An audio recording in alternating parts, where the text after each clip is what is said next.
మీకు కూడా అదే చెప్తున్నా. రండి, ఎవరు లేకుండా మనం ముగ్గురం పోదాం, నల్ల బట్ట కట్టుకుందాం. మన నిరసన మనం ఎవరు ఇచ్చేది లేదు, మన స్లోగన్స్ ఇచ్చేది లేదు, ఏం లేదు. ఆ విధంగా మనం చేద్దామంటే కూడా రాలేకపోయింది. తర్వాత అన్నగారు కూడా చెప్పేది ఏంటంటే సమావేశం ఎవరు పెట్టాలి, ఖర్చులు ఎవరు లేవట్టాలి, ఈ ప్రశ్నలు అవన్నీ వచ్చినాయి. నాతోటి కాదు అని అన్నాడు. సరే, ఇవాళ మంచికో చెడుకో పర్వతం వెంకటేశ్వర గారు ముందుకు వచ్చారు. వాళ్ళు ఇంకా సత్యనారాయణ గారు కానివ్వండి, మన శ్రీనివాస్ గారు, ఇంకా కొంతమంది కూడా అందరూ సహకారం చేసినందుకు నిజంగా ఇది ఈ రోజు శుభదినంగా నేను భావిస్తున్నాను. అసలు మీకు మహాసభ గురించి కొంత చెప్పాల్సి వస్తుంది. తెలంగాణ రాష్ట్ర మున్నూరు కాపు మహాసభ అనేది 2014లో చంద్రమోహన్ గారి తర్వాత పిల్లి శ్రీనివాస్ గారు కావడం జరిగింది. ఒక విషయం నేను ఈ రోజు కూడా అంటే నేను ఇక్కడ అందరూ కూడా మనం ఓపెన్ గా మాట్లాడాలి.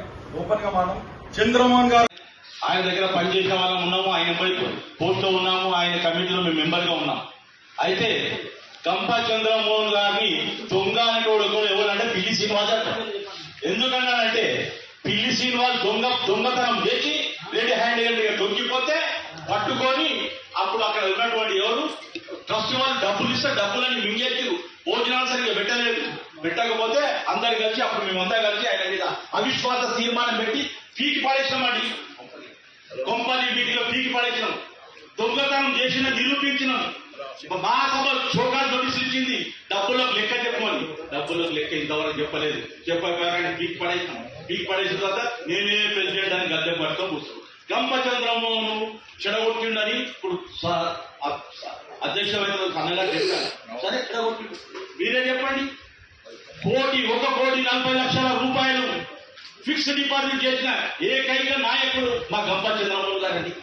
గంప చంద్రమోహన్ గారు మేము ఎక్కడికన్నా టూర్లకు వెళ్తే, మన సంఘం తరఫున టూర్లకు వెళ్తే ఆయన ఏం చేస్తుండే, ఎవరి పైసలు వాళ్ళు పెట్టుకోవాలి బాబు, భోజనం కాడిచేసి ఈ భోజనం నేను పెడతా, ఈ భోజనం మీరు తినాలి అని ఆ విధంగా పైసలు వసూలు చేసి గజల్ శ్రీనివాస్ ప్రోగ్రాం పెడితే బాబు పబ్లిక్ ముందుకు కాదు ఎట్లా వచ్చి చూస్తున్నారో మీరు కూడా అట్లా చూడాలి.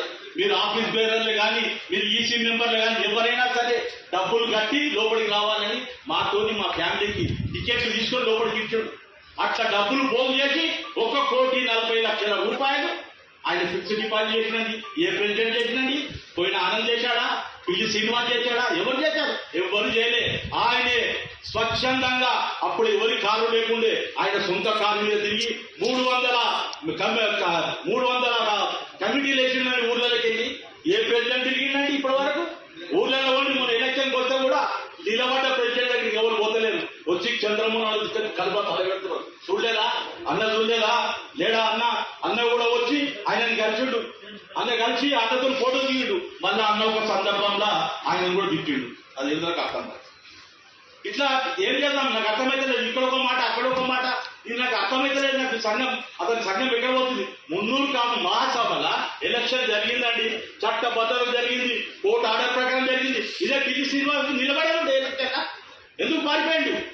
ఈయన నిలబడ్డాడు, ఆనంద్ నిలబడ్డాడండి. ఆనంద్ నిలబడి ఎలక్షన్ నాడు, కౌంటింగ్ నాడు మధ్యలో ఎలక్షన్ ఆఫీసర్ ఇటు పక్క ఆనంద్ గారు నిలబడి ఓటు చెక్ చేశాడు.